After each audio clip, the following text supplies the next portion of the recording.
আজ আমি একটা উপকারী স্যুপ বানাবো, যা বাচ্চা বড় সবারই ভালো লাগবে আর খুবই টেস্ট হয় খেতে। প্রেসার কুকার নিয়ে নিয়েছি, আর প্রেসার কুকারের মধ্যে অল্প জল দিয়েছি। আমি দুজনের মতো বানাচ্ছি বলে তাই কম দিয়েছি জলটা। একটা ছোটো সাইজের পেঁয়াজ আর 2 কোয়া রসুন দিয়ে দিলাম। তারপরে দিলাম সজনা ডাঁটা আর গাজর। তারপরে একটা টমেটো কুচি করে নিয়েছি, ওটাও দিয়ে দিলাম। দিয়ে একটা সিটি মারবো, একটু বিট নুনও দিয়ে দিয়েছি। দিয়ে একটা সিটি মেরে হাওয়া বেরিয়ে যাওয়া পর্যন্ত দেখে নিয়ে তারপরে হাওয়াটাকে যখন বেরিয়ে যাবে তখন খুলে নিয়ে একটু ম্যাশ করে নেব।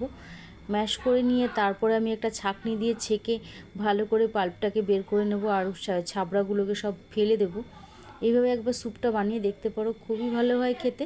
তারপরে বসিয়েছি একটা কড়াইয়ের মধ্যে দিয়ে দিলাম একটু বাটার, 1 চামচের মতো। বাটারটা গেলে পরে তারপরে দিয়ে দেবো একটু গোলমরিচের গুঁড়ো দিয়ে 2 পিস পাউরুটি আমি সেঁকে নিলাম এপিট উপিট করে।